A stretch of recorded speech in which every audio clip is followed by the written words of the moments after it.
It's honestly really fun to think about, but I would say a few months after the conference championship game, like my heart would palpitate. Like it just brought me back, and I was actually with our assistant coach yesterday, one of our assistants, and he was saying like how worked up he was, and I think it just came down to us caring so much for those kids. Like four of them had lost 2 years in a row in the conference championship when they knew they had the talent to win, and they all like just did extra work in the summer and in the preseason, and then during the season they would all just wanted to do extra work. And so in that championship game, you would, if you watched it back now, you would see like us down by 9 with I don't know, 6, 7, 8 minutes to go, and nobody ever pointed fingers. Like there was one time they sat in a 2-3 zone for all we had, I think, 16-minute halves. So for like 30 minutes, they were just in a 2-3 zone. We didn't shoot too well that game. And so one of our players in the middle of the free throw line passed it right out of bounds. Like he got the ball and just threw it out of bounds. And at least two guys ran over and gave him a high five. Like, and then everybody, and then there's, if you look at the bench, we have two thumbs up. And we just had like a thumb up culture. And that just meant like you're good. Like it's all good. Like it happens. And throughout the season, we were building those habits. But in the championship game, like they had lost 2 years previously, and they easily could have blamed each other or just gave up. They like. You are listening to the Beyond the Scoreboard podcast, transforming athletes into leaders on and off the court with host Coach Furtado. Coaches, are you ready to take your passion for coaching and turn it into a full-time career? I know the challenges firsthand, but the Make Money Coaching Sports program helped me take BTG basketball full-time. If you're tired of juggling coaching part-time and want to fully focus on doing what you love, this business accelerator will give you the tools and support to make it happen. Hit the link in the show notes below to learn more and start living your dream. Hello, everyone, and welcome back to another episode of the Beyond the Scoreboard podcast. I have a previous guest from the Bridging Impact podcast, one of our favorite guests, Mr. Dan Horwitz. Dan is a varsity basketball coach and also a leadership consultant and a published author. So welcome back to the show, Dan. Yeah, thank you so much, Justin, for having me on. Really enjoyed our first episode together and excited to chat today. Let's get right into it because we had quite the technical difficulties, which has unfortunately shrunk our time that we have, but we end up, maximizing time, which happens all the time as a coach. I'm sure it's happened to you before where you have a plan, you want to do a certain amount of things, but then you realize we just got to focus on the priorities. And the priority number one of this conversation is let's get your definition of what Beyond the Scoreboard means in your program. Yeah, thank you. And I think our next play mentality has been pretty good going through this little bit of adversity. But definition of Beyond the Scoreboard, I would say it's just controlling what you can control and knowing that that is enough to hopefully get to your desired outcome, but you know that you gave everything you had through that process. And so I think there's a phrase that's called outcome aware, process driven, and I think that's something that there's a pretty good correlation between the two. Just because when the ball's thrown up to start the game, like everybody wants to win, and so that's being outcome aware. But process driven is like what are we doing every single play to hopefully achieve that outcome. Absolutely. And so I know with your team, y'all had some great outcomes in the previous season. And I know you're huge on culture, and I know that it really helped that ball kind of bounce the right way, so to speak, a little bit more often than not. But there's a foundation that comes with it. So when we're talking about culture, let's kind of dive into what that looks like. First, what's the vision you painted?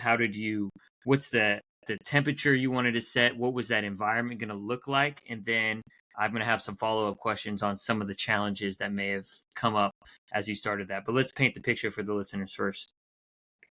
Yeah, so we did a few things to create our culture.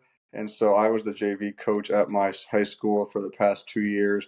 And then this past season, I became the varsity boys head coach. And so the spring before 2023, the springtime, we met everyone in the basketball program, went in the gym, in a big circle and huddled up, put our arms around each other, and we talked a little bit just about how important it is to continue to I guess build the relationships throughout the summer with their teammates, and something else that we talked about was that our big goal was to win the conference championship because the past 2 years the team had lost in the conference championship. So I actually heard on a different podcast a coach mentioned the idea of taking a picture of like the banner or a trophy or something to motivate the team. And so I asked everyone in the gym before they left to take a picture of the conference championship banner in our gym and put it as their screensaver or background of their phone.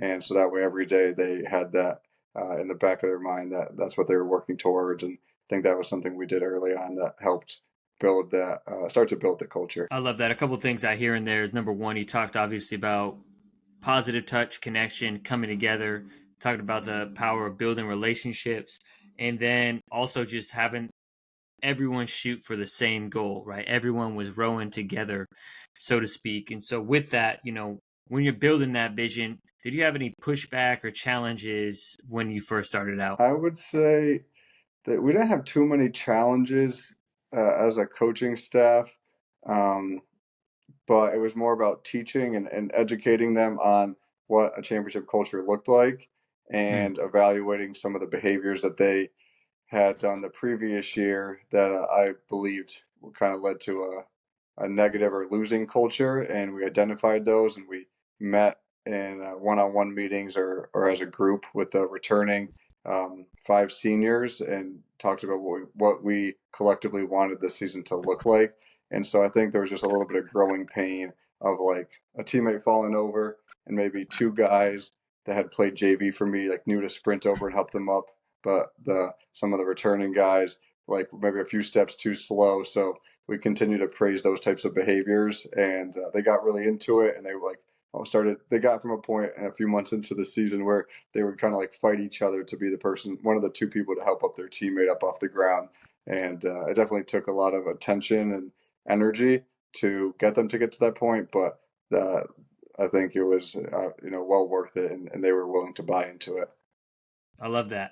And so let's go into those principles, those behaviors. And I know we probably talked about it on our last podcast, but if you want the honest truth, I bet most of the listeners, including even some of myself, have forgot what some of those principles are. I know you're big on helping them up, but what are some of those other principles and championship habits and behaviors that your team implemented?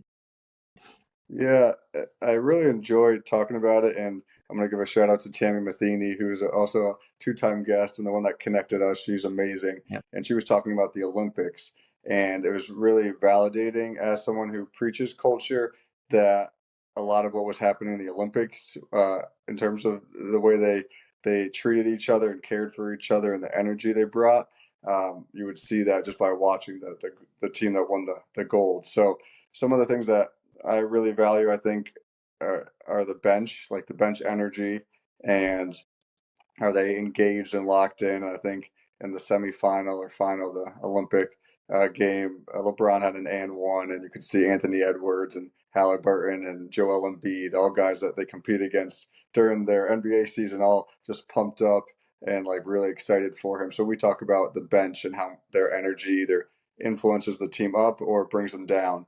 And so that's one that we talk about. I did mention the huddles, but I think the huddles are like a mini timeout in a game. So if your team gets fouled on a shooting foul, um, or you fouled the other team, just huddling up, putting our arms around each other, and communicating a message, I think is really important. And I would say one more that I would like to share is called "Point to the Passer." And Dean Smith from North Carolina, the head coach, really emphasized that. I think he may have started it, and it's just like Coach Furtado, if you gave me a great pass and I score, opposed to me running down the court and like pointing out myself like I'm so good, I can point to you and say good pass, and that way you feel valued for your contribution, and it shows that I appreciate that. And if you do that more times than not, your team will start to like get excited about all those teamwork moments. Got you. So we got number one that you didn't touch on right there, but we already touched on before, is help them up, right? Really encouraging teammates to help their athletes up, right, when they get knocked down, which happens a lot in the sport of basketball, and it can happen, I'm sure, in quite a few different sports. Bench energy is a big one. I love that one. That's a great one. It's a great one because it gets everyone engaged and involved. In number three, talk about huddles, right? Quick little huddles, right? Real quick, hey, make sure you guard number 12. He's hot from three, right? Super, super easy opportunities. Or, hey, you got next shot, right? Easy opportunities to create communication. And then last one, I love points to the passer. We do that at our BTG camp sometimes. If you when we're doing our 2-on-2, 3-on-3, if you get a nice pass, we don't always do it, but sometimes if you don't thank your passer, boom, I kick you off, and then defense ends up, or two new teams come on. Just little habits. And so when we're talking about those habits, how do you help build them? And I know you kind of alluded to it, talking about positive celebrations, but I'd love to hear how you make those habits across the duration of a season. Yeah, I think we really emphasize a coaching staff, and I want to give a lot of credit to our coaches. We had three assistant coaches and one unofficial volunteer that would help out on the weekends, and I was just so blessed to have like a starting five coaching staff, and we all valued culture, and just it really just boils down to like really caring about the success of your teammates and the team as a whole, and not just yourself. And so that means sacrificing sometimes, maybe your shots or your playing time, right? Just whatever the team needs. And it helped that we were winning a lot of games and we beat some teams that we probably shouldn't have beat.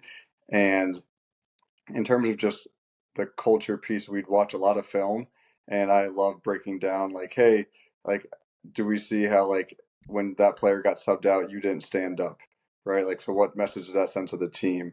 Or if like, hey, you took a layup, you didn't get the foul call, you complained to the referee, and then you left your teammates down there 5-on-4. And so that's like, a little bit of strategy stuff, but just culture is like just the way we go about our business every day. And so we had a glue guy of the week, which something Love that it. I Love it. created. And so we just had a piece of paper and it just stated all the things that we thought were important, like keeps the team connected, always positive, leads by example. And so I'd give them the paper. Every Thursday we would do that, and then I'd have a little glue stick just to Love symbolize it. like keeping the team together. So I think that was a little cool one that we would do. And then also something that's debatable in terms of how you lead a team is we didn't have any captains. And I thought that was important because I wanted everybody to be a leader, and everyone has an influence on the team, regardless if you score the most points or you don't play at all. Everyone does have an influence on the environment. And the only type of captain we did was game captain. So whoever worked the hardest that week, they'd get to meet with the officials and the other team's captains. But I think that really contributed to our team. And we actually have school announcements about end of the season awards like MVP and things like that. There's four of them, and I asked like that to not be announced because we were still in the middle of our New England tournament run, which is like the farthest that you can go. And we were going to we won our quarterfinal game and lost in our semifinal game, but I asked for that to not be announced just because I thought it could do more harm than good. Just because we never cared about the awards, we just wanted to try to keep going as far as we could. And one thing I did want to just shout out our team for as well is in that semifinal game in the New England tournament, which is the farthest the team had made it. And definitely, it was 9 years before they had won the last conference championship, but definitely longer than for them making it that far in the New England tournament. And we were down 20, I think 25 points with 9 minutes to go at the number 2 seed in Rhode Island. And we came back and cut it to 3 points, and there's no way that happens if we weren't the most connected team, which is what we preached the whole season. So it was really cool to see all of it kind of come together and lead or end in a positive note for sure. 100%. I want to dive into that in your run in the conference championship game and kind of the story behind it. What does that look like in a game? But before that, I want to kind of make a comment on, I believe I took this from you with captains. I didn't do captains last year either. Game captains, I actually probably might steal it again from you with whoever worked the hardest, because I just did it. Like, I think I let every single kid had an opportunity. I had 17 kids on my Frosh soft team. I think almost every single kid. There was one kid who really did not buy in the culture. I don't think I ever let him be a captain, but every other kid got an opportunity to be a captain for a day, go up, talk to the refs, shake hands, and like I would say, 17 kids is a lot of kids for a basketball team. Like, I think everyone listening knows that only 5 play at a time. That means you got 11 or 12 guys sitting the bench. And I had 16 out of 17 guys that they're bought in, right? Because they felt like they were a part of it.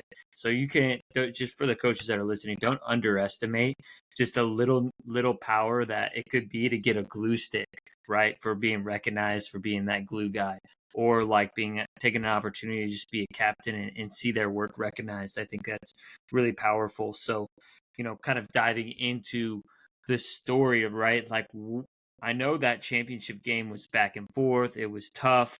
How do you think that culture really helped the ball bounce your way for a victory? It's honestly really fun to think about, but I would say a few months after the conference championship game, like my heart would palpitate. Like it just brought me back.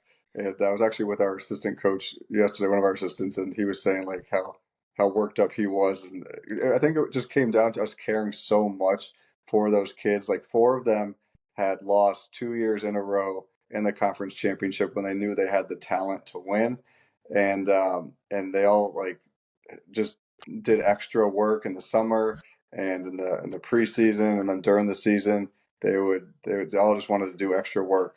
And so in that championship game, you would, if you watched it back now, you would see like us down by 9 with I don't know, 6, 7, 8 minutes to go, and nobody ever pointed fingers. Like there was one time they sat in a 2-3 zone for all we had, I think, 16-minute halves. So for like 30 minutes they were just in a 2-3 zone. We didn't shoot too well that game, and so one of our players in the middle of the free throw line passed it right out of bounds. Like he got the ball and just threw it out of bounds, and at least 2 guys ran over and gave him a high five.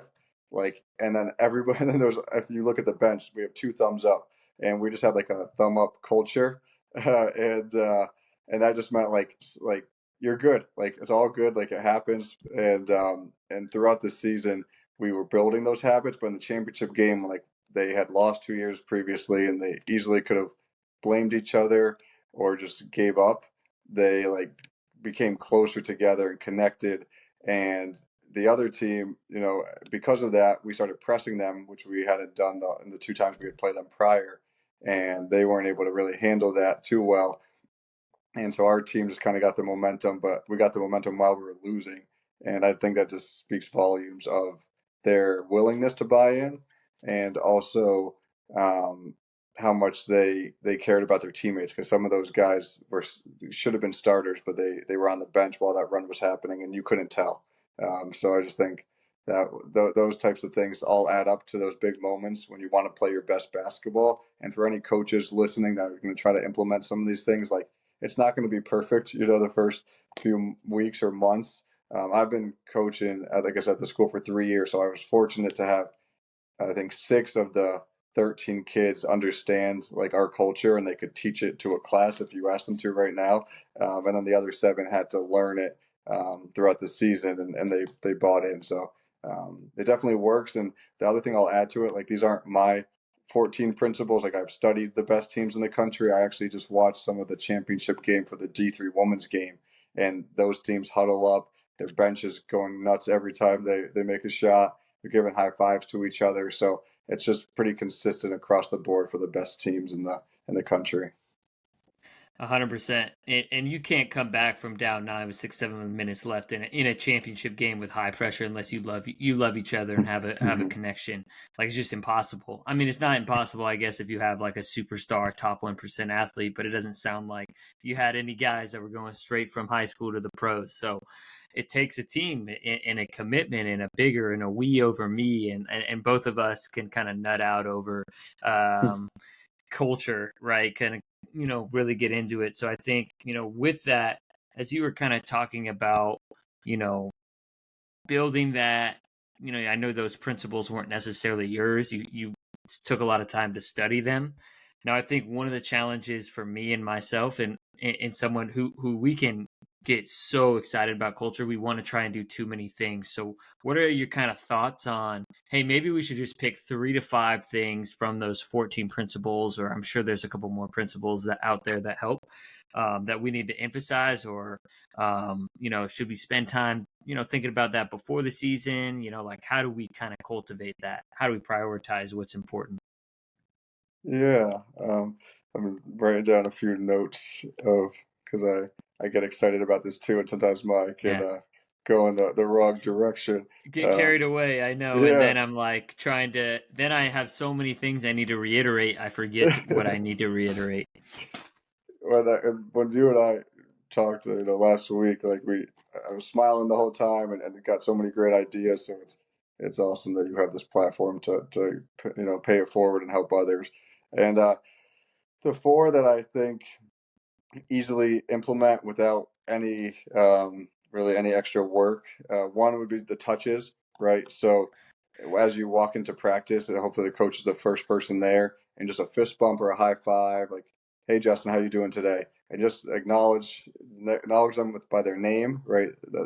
Someone's name to them is like the most important thing that you can say to someone is just acknowledging them as by their name and making eye contact. And so if you do that, and you also teach your team when you come in the gym, if you see two of your teammates, you have to give a high five or fist bump before you touch a basketball, and that just kind of promotes the touch. And touches scientifically have a lot of positives to them, and the teams that touch more win more. So just as many touches as possible before games.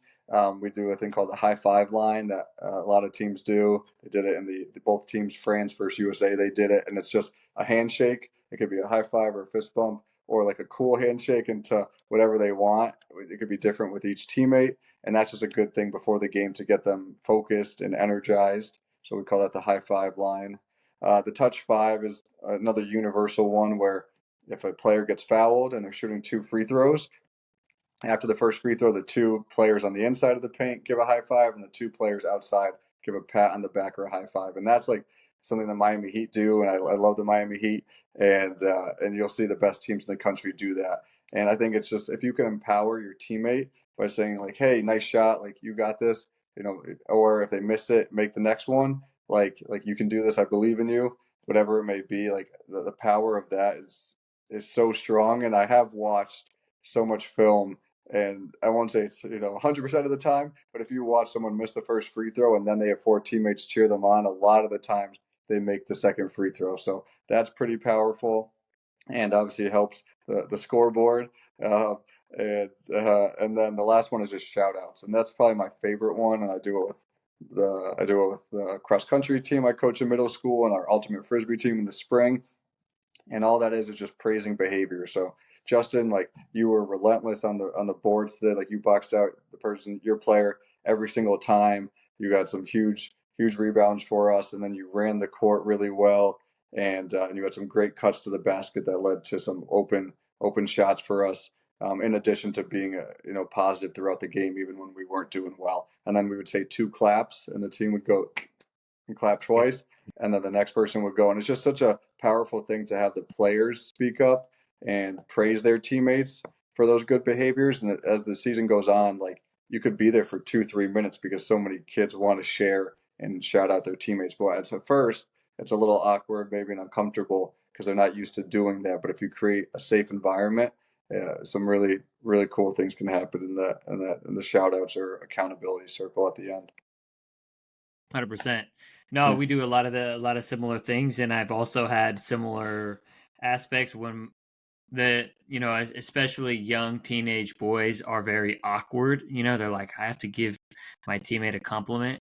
But eventually, like, it's a part of BTG culture. The guys that have been with me for a year, they know, right? They know the expectation. They know it's different.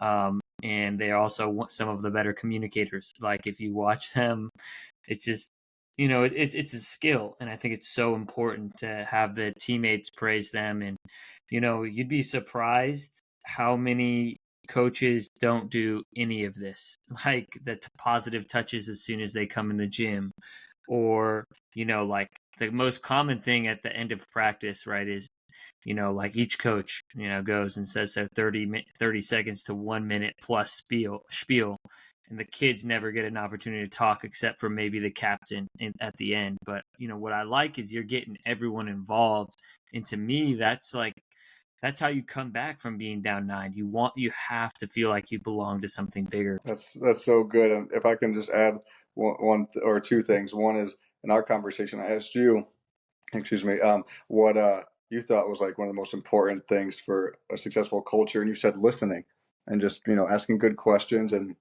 listening to what they have to say. And I think that's so powerful because there's a leadership style called servant leadership, where like Yep. in a company, the CEO is at the top, and then you have management, employees, and customers at the bottom, and the servant leadership flips that upside down. And so that would be like the coach at the bottom and the players and everyone else above that. And it's like, how can I serve everyone that I'm, quote unquote, in charge of, to help them do their job to the best of their ability? And so you talking about listening, I think is so powerful. And then the other one is that, like, for us at halftime, we give them 2 or 3 minutes to just talk among themselves, and then we come in and we say, "So what do you got, guys? Like, what do you have?" And they're like, "Hey, coach, like we're not rebounding, we're not sprinting back on defense and communicating. We're taking quick shots." And honestly, they usually say everything that you were going to say as a coach and more, Right. and it makes your job a lot easier, and they feel so much more invested. And then after the game, we also ask, like, what did we do well and what could we improve? And I just think, like you said, like the player voice, it just creates an accountability and ownership. And honestly, a lot of them are. I'm never think I'm the smartest person in the room, and so these kids, they provide some really good ideas. And 15 brains are better than one, or whatever you have on your team. So some really, if you just take a step back, have a little humility and like confidence in your abilities as a coach, you can learn a lot. And I would also say that, like, I definitely messed up like some strategy stuff throughout the season, and I would, if we won a game, I would say that's all the players and the coach, like the assistant coaches, and if we lose, it's my fault because I didn't prepare you guys well. I may have called a bad play or whatever, but like so when I mess up, my fault, guys. That's my bad, and that like humanizes you to them, and they know it's okay to mess up, and it just creates a great environment that I think coaches have the ability to do with their role as a head coach.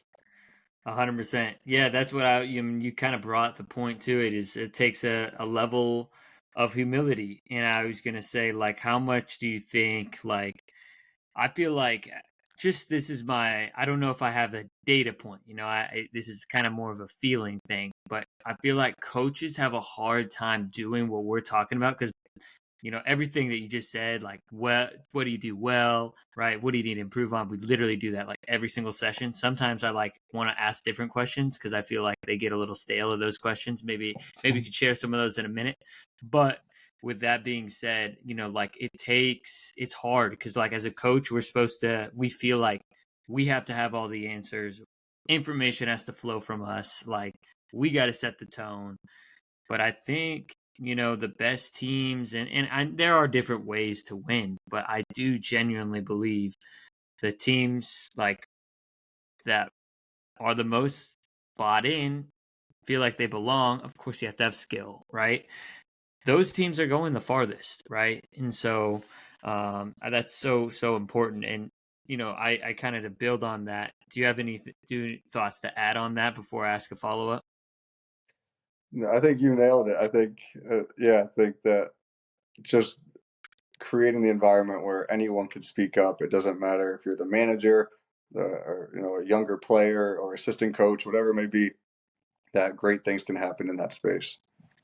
I love that. So this would kind of be this might be a little easier question, and I'll go one more question before we kind of wrap up here. Is because we do the very similar things, like how did you improve and what did you do well today? Do you have any other questions that you kind of add in terms of variety? Because I do feel like sometimes, and maybe I'm overthinking it, but I sometimes feel like the questions, they kind of go through the motions, I would say, and it's is okay it? if not. I'm Yeah. just curious. No, it's a very good question. I don't think I have specific questions for after the game. I will say for JV, we did used to go around. I did this at camps I used to coach at. Um, I coached at Syracuse camp for a few years, and about every game we would sit down as a team and we would go around and say one thing that you were going to promise your team that you will do better for the rest of the week.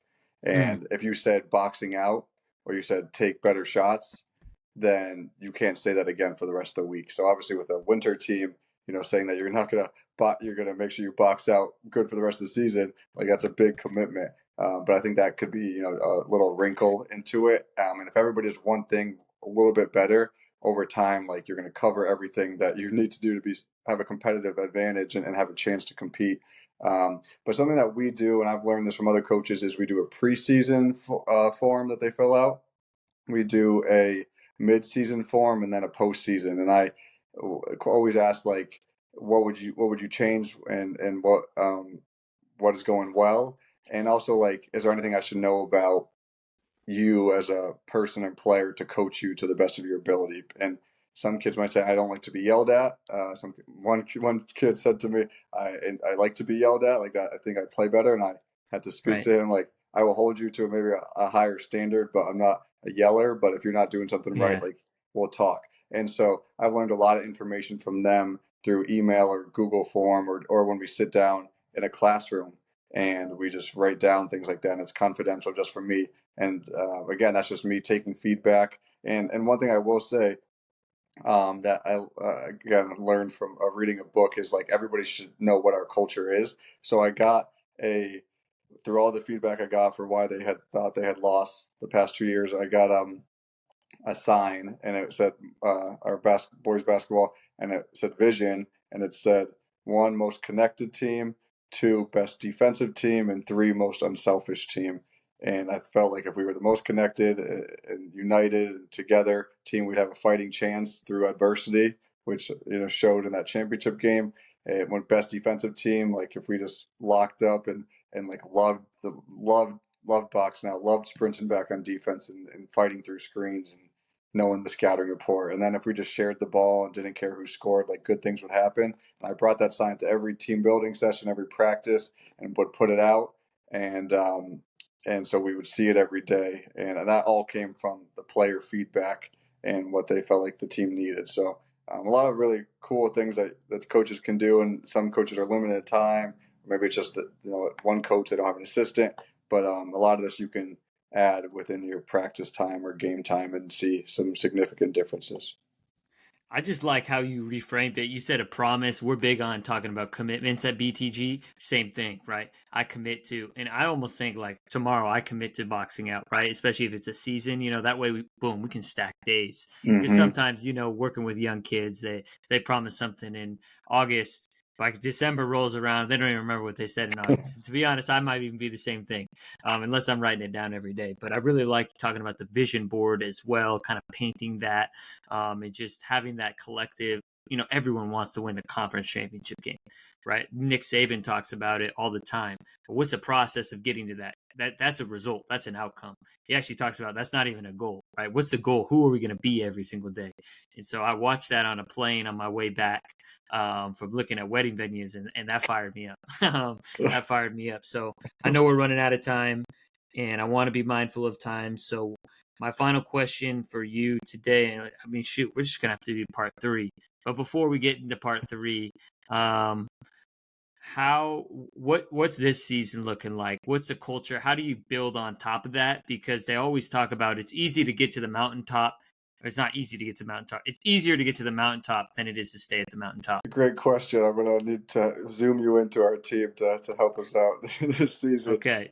But we have a lot of returners and some new guys that are really excited.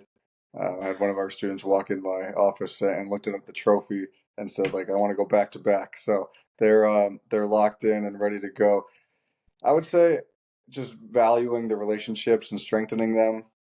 All right, guys, everybody's a year older now, or some guys are coming in, and that's what they're chasing, is to try to play it as long as they possibly can. And so, just continuing to support them in their activities, or go watch a soccer game. A lot of them play soccer, so I went to one of those games, and then also strengthening the relationships with our assistant coaches. as well. I golfed with one of our assistant coaches he's retired. He's amazing. And he was like our press guy, offense, defense, and just added so much value with the fundamentals. Um, One of our other assistants, like we've also golfed together, not well, but we all enjoy playing. And then my older brother, I did want to give him a shout out because during our season, I was so focused on the culture because team chemistry was like the number one thing that the guys really wanted to improve. And I got to a point where I was so focused on that I wasn't holding guys to the highest standard of like being relentless on the court and 50-50 balls and just bringing it every day at like a really high level. And so a few months into the season, he called me and he just kind of said like, I feel like you're holding back a little bit. And he's like that chip on the shoulder that you've always played with. Like I feel like you're not bringing it. And I was like, I know, but I'm just so focused on them like being connected and caring about each other and all that stuff that like I need to focus on that first. He's like, I think they got it. Like I think that they're there. And I just was, and that's my 5 years older, like he like, relationship, like he probably was 200-0 before I finally beat him in basketball. Like, he was always very competitive. So that's when like the light bulb kind of went on for me. And I asked the team, I was like, hey, can I hold you guys to like this higher standard? Like, and they all like a bunch of them just smiled and like eyes lit up. They're like, please, like we want to be coached, and they wanted that, like because there was more, and so I give him a lot of credit for, and I just having him on the bench was great, and those stressful games he was always there as a reliable big brother. So it was a lot of fun, and happy to talk to anyone that wants to reach out to me to answer any questions, as I know you are,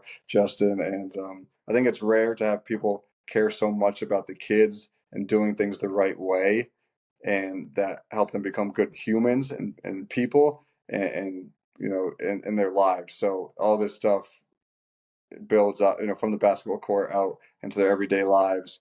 And I had one of our seniors who just graduated text me saying he tried out for the football team, the club football team, and that he had many help them up moments, and he was a big energy guy. And then he ended up making the team out of like 70 kids, and he definitely credited it to some of this stuff. So pretty cool stuff, and just appreciate the energy that you bring, Justin, and all the resources you provide so many people.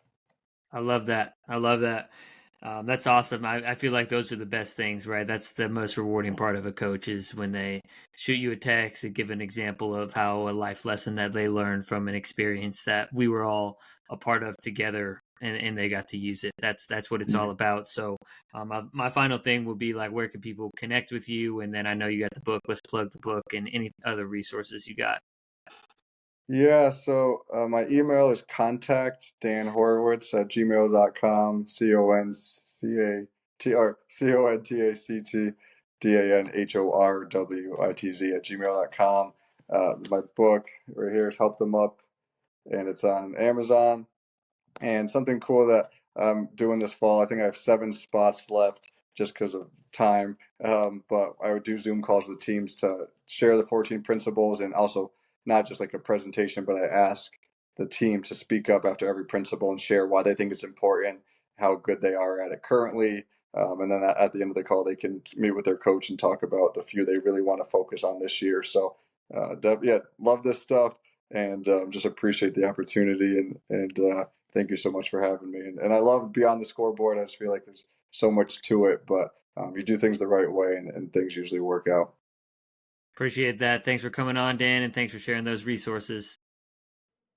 Thank you for listening to this episode of the Beyond the Scoreboard podcast. If you enjoyed this episode, make sure that you subscribe wherever you listen to podcasts and share it with a friend, coach, or parent you feel like would get value from this episode. It's our responsibility to impact as many parents and coaches who are the ones that are impacting our athletes. That's how we create a ripple effect. So thank you for being a part of our community, and we look forward to serving you all next week.